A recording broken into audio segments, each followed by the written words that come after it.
শান্তি ও সমৃদ্ধির জন্য তিস্তার পানি চুক্তি কেন প্রয়োজন? তিস্তার পানি সমস্যা একটি মানবিক সমস্যা।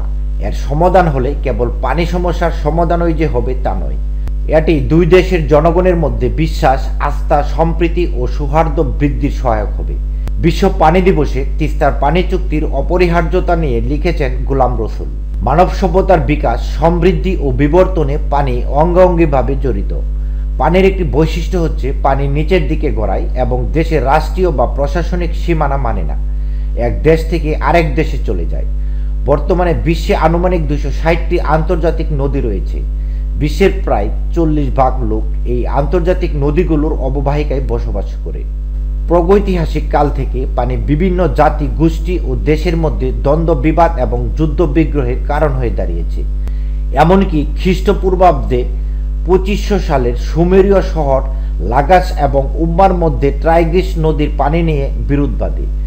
একটি চুক্তির মাধ্যমে এ সমস্যার সুষ্ঠু সমাধান হয়। এটিকে মানব ইতিহাসের প্রথম চুক্তি হিসেবে বিবেচনা করা হয়। বিশ্ব শান্তি, স্থিতিশীলতা এবং সমৃদ্ধিতে পানির ভূমিকা বিবেচনা করে 2024 সালের বিশ্ব পানি দিবসের প্রতিপাদ্য বিষয় হচ্ছে লেভারেজিং ওয়াটার ফর পিস। বাংলায় আমরা বলতে পারি পানির মাধ্যমে শান্তি স্থাপন। তিস্তা একটি আন্তর্জাতিক নদী যা বাংলাদেশ এবং ভারত দুটি দেশেরই অংশ। এটি ভারতের সিকিম থেকে উৎপন্ন হয়ে ভারতের পশ্চিমবঙ্গ দিয়ে প্রবাহিত হয়ে রংপুর দিয়ে বাংলাদেশে প্রবেশ করে ব্রহ্মপুত্র নদীর সঙ্গে মিলিত হয়। পরে তা পদ্মা ও মেঘনা নদীর সঙ্গে মিলিত হয়ে বঙ্গোপসাগরে পতিত হয়। তিস্তার অববাহিকা আনুমানিক 12,159 বর্গ কিলোমিটার বিস্তৃত। এর নদীটি বাংলাদেশ ও ভারতের 3 কোটির বেশি মানুষের জীবন ও জীবিকার সঙ্গে জড়িত। এর মধ্যে 2 কোটির বেশি লোক বাংলাদেশের ভৌগোলিক সীমার মধ্যে তিস্তার অববাহিকায় বসবাস করে। 40 লাখ লোক ভারতের পশ্চিমবঙ্গ এবং প্রায় 50 লাখ লোক সিকিমের অববাহিকায় বসবাস করে। অর্থাৎ তিস্তার উপর নির্ভরশীল 70% লোক বাংলাদেশে তিস্তার অববাহিকায় বসবাস করে। বাংলাদেশের উত্তরাঞ্চলের রংপুর বিভাগের মধ্য দিয়ে ভারত থেকে বাংলাদেশে প্রবেশ করা তিস্তা বাংলাদেশের 4র্থ বৃহত্তম নদী। তিস্তার প্লাবনভূমি 2750 বর্গ কিলোমিটার জুড়ে বিস্তীর্ণ। লাখো মানুষ কৃষি, খাদ্য উৎপাদন, মাছ ধরা এবং গৃহস্থলীর দৈনন্দিন পানির চাহিদা ও জীবিকা নির্বাহের জন্য তিস্তা নদীর উপর নির্ভর করে। এটি বাংলাদেশের সবচেয়ে বড় ফসল বোরো ধান চাষের জন্য পানির প্রাথমিক উৎস এবং মোট ফসলি জমির প্রায় 14% সেচ প্রদান করে। তিস্তা ব্যারেজ প্রজেক্ট বাংলাদেশের সবচেয়ে বড় সেচ প্রকল্প। এটাও তিস্তার পানির উপর নির্ভরশীল। এই প্রকল্পটির অন্তর্ভুক্ত উত্তরবঙ্গের 6টি জেলা যথা নীলফামারী, রংপুর, দিনাজপুর, বগুড়া, গাইবান্ধা ও জয়পুরহাট এবং এর কমান্ড এরিয়া 7,50,000 হেক্টর বিস্তৃত। তিস্তার সঙ্গে বাংলাদেশের উত্তরবঙ্গের মানুষের জীবন জীবিকা ও অর্থনীতি ওতপ্রোতভাবে জড়িত। তিস্তা নদীতে ভারতের উজানে পশ্চিমবঙ্গ এবং সিকিমে বাঁধ, ব্যারেজ, জলবিদ্যুৎ সহ বিভিন্ন অবকাঠামো নির্মাণ করা হয়েছে। এ কারণে বাংলাদেশের তিস্তা নদীর পানির প্রবাহ উল্লেখযোগ্যভাবে হ্রাস পেয়েছে।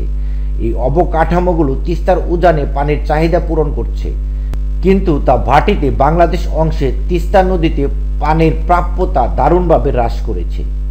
বাংলাদেশ পানি উন্নয়ন বোর্ড কর্তৃক পরিচালিত এক সমীক্ষা অনুযায়ী ভারতের পশ্চিমবঙ্গের গজলডোবা ব্যারেজ নির্মাণের আগে বাংলাদেশের ডালিয়া সীমান্তে তিস্তার গড় বার্ষিক পানির প্রবাহ ছিল 6,710 কিউসেক। 1995 সালে গজলডোবা ব্যারেজ চালু হওয়ার পর তা কমে 2,000 কিউসেকে দাঁড়ায়। শুষ্ক মৌসুমে সর্বনিম্ন প্রবাহ 1,500 কিউসেক থেকে 200-300 কিউসেকে নেমে আসে। এটা প্রয়োজনের তুলনায় অনেক কম। ভূপৃষ্ঠে পানির প্রবাহ হ্রাস এবং সেচের জন্য ভূগর্ভস্থ পানির ব্যবহার বৃদ্ধির কারণে তিস্তা অববাহিকায় ভূগর্ভস্থ পানির স্তর গত 1 দশকে প্রায় 10 মিটার নিচে নেমে গেছে। শুষ্ক মৌসুমে তিস্তা নদীতে পানির প্রবাহ কমে যাওয়া তা সেচের ক্ষেত্রে এবং কৃষি ফলনে বিরূপ প্রভাব ফেলেছে। বিশেষ করে বাংলাদেশের সবচেয়ে গুরুত্বপূর্ণ ফসলগুলোর একটি বোরো ধান উৎপাদনে এর প্রভাব ব্যাপক। ইন্টারন্যাশনাল ফুড পলিসি রিসার্চ ইনস্টিটিউটের এক গবেষণায় দেখা যায় তিস্তার পানি ঘাটতির কারণে প্রতি বছর প্রায় 15 লাখ টন বোরো ধান উৎপাদনের ক্ষতি হয়েছে। এটা দেশের মোট ধান উৎপাদনের প্রায় 9% সমান। এই গবেষণায় আরও ভবিষ্যৎবাণী করা হয়েছে, যদি পানির সমস্যার সমাধান করা না হয় তাহলে তিস্তায় পানির ঘাটতির কারণে 2030 সালের মধ্যে বাংলাদেশে চাল উৎপাদন প্রায় 8% এবং 2050 সালের মধ্যে প্রায় 14% হ্রাস পেতে পারে। তিস্তা অববাহিকায় পানির ঘাটতির কারণে কৃষকেরা ভূগর্ভস্থ পানি ব্যবহার করে জমিতে সেচ দিচ্ছে। এতে করে কৃষকদের সেচের খরচ অনেক গুণ বেড়ে গেছে এবং কৃষি ব্যবস্থাকে ঝুঁকির মধ্যে ফেলে দিয়েছে। সবচেয়ে আশঙ্কার বিষয় হচ্ছে যে উত্তরবঙ্গের খাল, বিল, পুকুর, জলাশয় শুকিয়ে যাচ্ছে। বিজ্ঞানীরা ধারণা করছেন এর সঙ্গে শুষ্ক মৌসুমে তিস্তায় পানি না থাকার সম্পর্ক রয়েছে।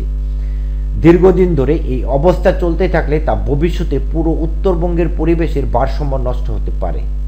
তিস্তার পানি চুক্তির স্বাক্ষর নিয়ে বাংলাদেশ ও ভারতের মধ্যে দীর্ঘদিন ধরে আলোচনা চলছে। তিস্তার পানি ভাগাভাগি নিয়ে দুই রাষ্ট্রের মধ্যে দীর্ঘ সময় ধরে আলাপ আলোচনার পর স্বাক্ষরের জন্য চুক্তির একটি খসড়া চূড়ান্ত করা হয়। এই চুক্তি অনুযায়ী শুষ্ক মৌসুমে তিস্তার পানির 37.5 ভাগ বাংলাদেশের এবং 42.5 ভাগ ভারতের পাওয়ার কথা ছিল। বাকি 20 ভাগ থাকবে নদীর পরিবেশ রক্ষার উদ্দেশ্যে। 2011 সালে ভারতের তৎকালীন প্রধানমন্ত্রী মনমোহন সিং এর বাংলাদেশ সফরের সময় তিস্তার পানি নিয়ে চুক্তির স্বাক্ষরের কথা ছিল, কিন্তু ভারতের পশ্চিমবঙ্গ সরকারের বিরোধিতার কারণে শেষ মুহূর্তে চুক্তিটি স্বাক্ষরিত হয়নি। কেউ কেউ এমন দাবি করেছেন এরপর থেকে তিস্তা পানি চুক্তি নিয়ে দুই দেশের মধ্যে একটি অচলাবস্থার সৃষ্টি হয়েছে। নরেন্দ্র মোদী সরকার তিস্তার পানি চুক্তির স্বাক্ষরের ব্যাপারে একাধিকবার প্রতিশ্রুতি দিয়েছে। বাংলাদেশের তার প্রথম সফরের সময় মোদী বলেছিলেন পানির সমস্যা একটি মানবিক সমস্যা। তিনি আত্মবিশ্বাসী যে পশ্চিমবঙ্গ রাজ্য সরকারের সহায়তায় তারা খুব শীঘ্রই তিস্তা ও ফেনী নদীর বিষয়ে একটি ন্যায্য সমাধানে পৌঁছাতে পারবেন।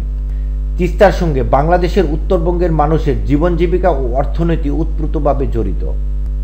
শুষ্ক মৌসুমে তিস্তা নদীতে পানির প্রবাহ কমে যাওয়া তা সেচের ক্ষেত্রে এবং কৃষি ফলনে বিরূপ প্রভাব ফেলেছে। পানি সমস্যার দীর্ঘমেয়াদী এবং স্থায়ী সমাধানের জন্য তিস্তা নদীর পানির যৌথ ব্যবস্থাপনা ও উন্নয়ন প্রয়োজন। কিন্তু বাংলাদেশের ক্রমাগত প্রচেষ্টা সত্ত্বেও সমস্যাটি এক দশকেরও বেশি সময় ধরে অমীমাংসিত রয়ে গেছে। এটা দুই বন্ধুপ্রতিম দেশের জনগণের মধ্যে সম্পর্ক উন্নয়নে একটি বড় বাধা হয়ে দাঁড়িয়েছে। বাংলাদেশ ও ভারতের নীতি নির্ধারকেরা প্রায়ই দাবি করেন বন্ধুপ্রতিম রাষ্ট্র দুটির মধ্যে চমৎকার সুসম্পর্ক বিরাজ করছে। এর আগেও এ দুটি দেশ অতীতে অনেক বড় বড় দ্বিপক্ষীয় সমস্যা শান্তিপূর্ণ ও সৌহার্দ্যপূর্ণভাবে সমাধান করেছে।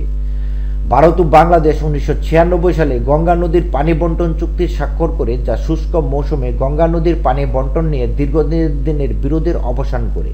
2014 সালে দেশ দুটি আন্তর্জাতিক সালিসির মাধ্যমে তাদের সমুদ্র সীমা বিরোধের শান্তিপূর্ণ সমাধান করে। 2015 সালে দুই দেশ একটি ঐতিহাসিক স্থল সীমানা চুক্তি স্বাক্ষর করেছে। এটা কয়েক দশকের পুরানো সীমান্ত বিরোধের অবসান করেছে এবং ছিটমহল বিনিময় সম্ভব হয়েছে। এর মাধ্যমে হাজার হাজার মানুষের দুর্দশার অবসান হয়েছে। সম্প্রতি বাংলাদেশ ও ভারত কুশিয়ারা নদীর অন্তর্বর্তীকালীন পানি বন্টনের বিষয়ে একটি সমঝোতা স্বাক্ষর করেছেন। এটা ভারতকে ত্রিপুরার সাম্ভ্রম শহরের পানীয় জলের চাহিদা মেটাতে ফেনী নদী থেকে 1.82 কিউসেক পানি প্রত্যাহারের সুযোগ করে দিয়েছে। এর ফলে ভারতের ত্রিপুরার সাম্ভ্রম শহরের পানীয় জলের সংকট দূর হবে। তাছাড়া বাংলাদেশ ও ভারতের মধ্যে বাণিজ্যিক বিনিয়োগ, ট্রানজিট ও জ্বালানি সহ অর্থনৈতিক সহযোগিতা দিন দিন বিস্তৃত হচ্ছে। কিন্তু তিস্তা নদীর পানি চুক্তির অচলাবস্থা দুই দেশের সম্পর্কে আরও গভীর করার ক্ষেত্রে একটি বাধা হয়ে দাঁড়িয়েছে। তিস্তার পানি সমস্যা একটি মানবিক সমস্যা। এর সমাধান হলে কেবল পানি সমস্যার সমাধানই যে হবে তা নয়, এটি দুদেশের জনগণের মধ্যে বিশ্বাস, আস্থা, সম্প্রীতি ও সৌহার্দ্য বৃদ্ধির সহায়ক হবে। তিস্তার পানি সমস্যার শান্তিপূর্ণ সমাধান ভবিষ্যতে দুই দেশের মধ্যে সহযোগিতার ক্ষেত্রকে আরও প্রসারিত ও গভীরতর করতে পারে। এ সহযোগিতা নতুন নতুন ক্ষেত্র যেমন বন্যা নিয়ন্ত্রণ, পরিবেশ সংরক্ষণ, বিদ্যুৎ ও জ্বালানি সহ নানাবিধ পারস্পরিক উপকারী প্রকল্প গ্রহণে সহায়ক হতে পারে। জনগণের চাহিদা বৃদ্ধি এবং বিশ্ব জলবায়ু পরিবর্তনের প্রভাবের কারণে বর্তমানে বাংলাদেশ ও ভারত দুই দেশেই পানির চাহিদা বৃদ্ধি পাচ্ছে। বর্তমান পানি ব্যবস্থাপনা এই ক্রমবর্ধমান চাহিদার সঙ্গে তাল মিলিয়ে চলতে পারছে না। এর ফলে পানির সংকট সৃষ্টি হচ্ছে। পানি সমস্যার দীর্ঘমেয়াদী এবং স্থায়ী সমাধানের জন্য তিস্তা নদীর পানির যৌথ ব্যবস্থাপনা এবং উন্নয়ন প্রয়োজন। তিস্তা নদী হিমালয় পর্বতের হিমবাহ থেকে উৎপত্তি হলেও তিস্তার পানির মূল উৎস বৃষ্টিপাত। পানির সামান্য অংশ আসে সিকিমের বিভিন্ন হিমবাহ থেকে। অধিকাংশ বৃষ্টিপাত হয় বর্ষা মৌসুমে জুন থেকে সেপ্টেম্বর মাসের মধ্যে। এর ফলে শুষ্ক মৌসুমে তিস্তা নদীর পানি প্রবাহ বাড়াতে হলে তিস্তার উজানে সিকিমে জলধারা নির্মাণ করতে হবে।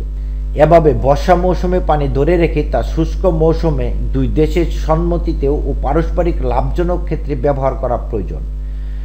সেই জন্য দুই দেশের মধ্যে সমঝোতা, বোঝাপড়া এবং পানি সম্পদ সংরক্ষণ ও ব্যবহারের জন্য সমন্বিত ব্যাপক পরিকল্পনা ও প্রকল্প গ্রহণ করা প্রয়োজন। তিস্তা পানি চুক্তি এই মহাপরিকল্পনার ভিত্তি স্থাপনে সহায়ক হতে পারে। তাই আন্তর্জাতিক পানি সম্পর্কিত নীতিমালা অনুসরণ করে ভারত এবং বাংলাদেশকে তিস্তা পানি চুক্তি সম্পাদনের জরুরি পদক্ষেপ গ্রহণ করতে হবে।